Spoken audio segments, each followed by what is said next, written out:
एक बार एक एस्ट्रोलॉजर से मिलना हुआ, उनसे पूछा कि आप ये जन्मपत्री किस आधार से बनाते हो?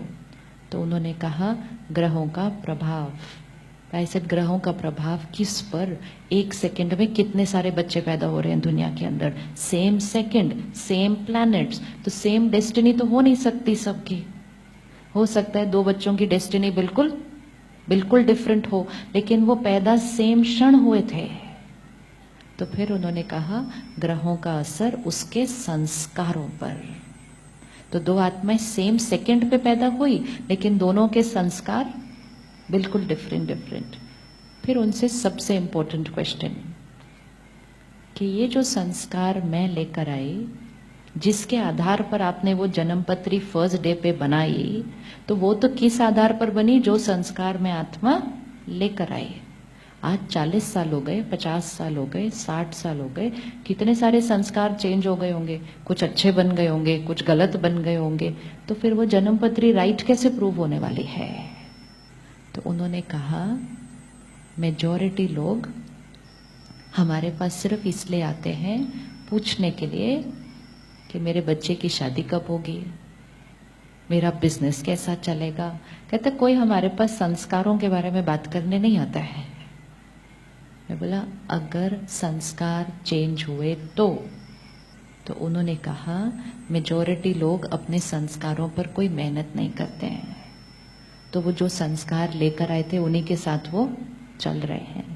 मैंने बोला अगर संस्कार चेंज हुए तो उन्होंने कहा अगर कोई आत्मा अपना संस्कार चेंज कर लेती है तो ये जन्मपत्री उसके लिए वैलिड नहीं रहेगी, भाग्य बदल जाएगा, भाग्य बदल जाएगा।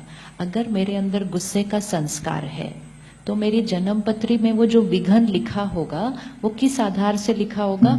इस ग्रह का असर मेरे इस संस्कार पर, विच इज राइट। वो साइंस है, वो विज्ञान है, वो सही है, लेकिन वो सही किस आधार पर है?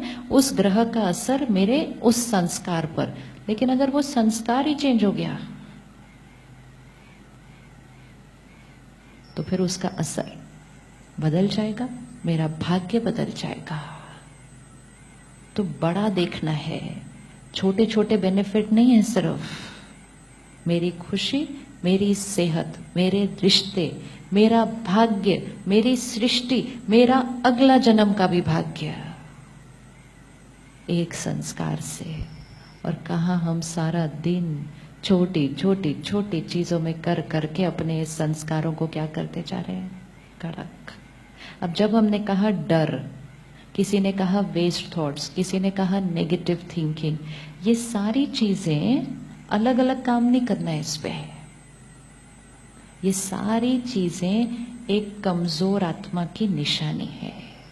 जैसे अगर शरीर कमजोर होगा तो किसी को डायबिटीज होगा, किसी को कुछ और होगा, किसी को कुछ और होगा। शरीर कमजोर है तो कोई ना कोई ऑर्गन पे असर हो जाएगा। हमें एक एक बीमारी पे नहीं वर्क करना, हमें पूरे शरीर को हेल्दी करना है। तो हमें एक एक इमोशन पे वर्क नहीं करना, गुस्से को कैसे खत्म करें, डर को कैसे खत्म करें, क्रिटिसाइज करने की आदत को कैसे खत्म करें, चिंता करने की, एक एक पे वर्क नहीं करना। आत्मा को स्ट्रांग बनाना है।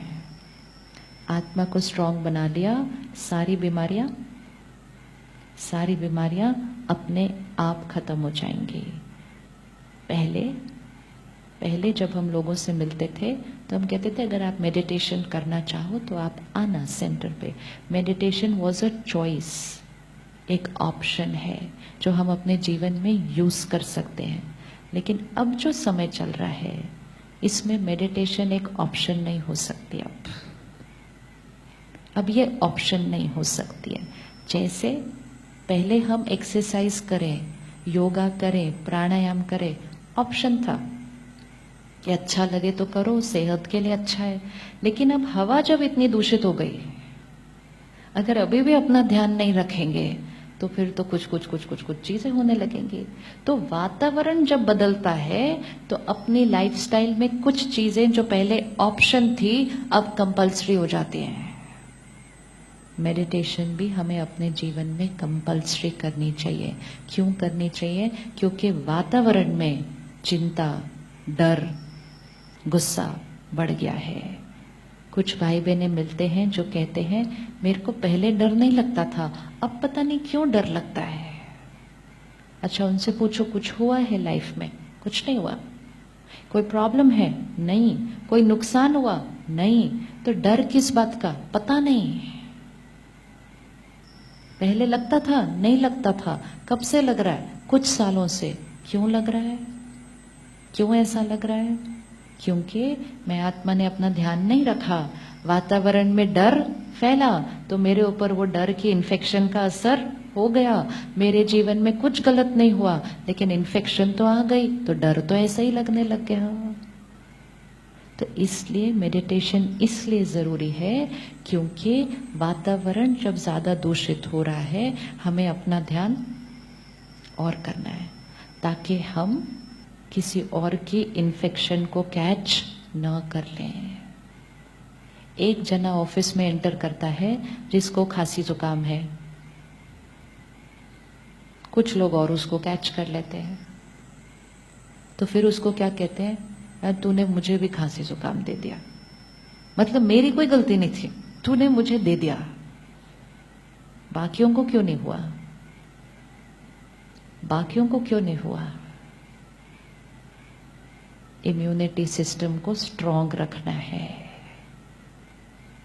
इसी तरह जहां भी हम काम करते हैं, ऑफिस में गुस्सा होगा, चिंता होगी, तनाव होगा, हमें उसी वातावरण में 8-10 घंटे बैठना है, मतलब वही हवा में बैठना है। लेकिन अपने इम्यूनिटी सिस्टम को क्या करना होगा? आप सुबह निकलें घर से बिल्कुल फ्रेश, क्लीन, मन एकदम शांत, आप सिर्फ सड़क पर आ जाएं ट्रैफिक में, और इमोशंस बदलने शुरू हो जाते हैं, जबकि अभी हमारे साथ कुछ गलत नहीं हुआ है, लेकिन एनर्जी ऑन द रोड, देखा किसी ने कभी एनर्जी ऑन द रोड लगती है अलग कभी? हाँ, लगती है ना। फिर उसके बाद energy of the office, work place, अब सारा दिन उसमें बैठना, फिर शाम को वापस एनर्जी ऑन द रोड। जब ये सब इतनी सारी इन्फेक्शन कैच करके करके करके हम शाम को अपने घर पहुंचेंगे, वो 2 घंटे जो हम अपने बच्चों के साथ, अपने परिवार के साथ बिताते हैं, तो ये सारी इन्फेक्शन जो हम लेकर आए सारे दिन की, वो फिर हम सबसे बेस्ट गिफ्ट किसको दे देते? और इतना सब रोज इन्फेक्शन देने के बाद आज हम कह रहे हैं आजकल के बच्चे देखो कैसे हो गए हैं, रिस्पेक्ट भी नहीं करते, बात भी ठीक से नहीं करते, उल्टा जवाब दे देते हैं। ये सारी इन्फेक्शन उनको किसने दी? ये सारी इन्फेक्शन उनको किसने दी? एंड मोस्ट इंपॉर्टेंट, अब उनको हेल्दी बनाना चाहते हो तो किसको हेल्दी बनना पड़ेगा? किसको हेल्दी बनना पड़ेगा? तो ये जिसको हम कह रहे हैं कि ये संस्कार चेंज करना बहुत मुश्किल है, एक ये बहुत इजी है, एंड मोस्ट इंपॉर्टेंट इसका रिटर्न बहुत ज्यादा है।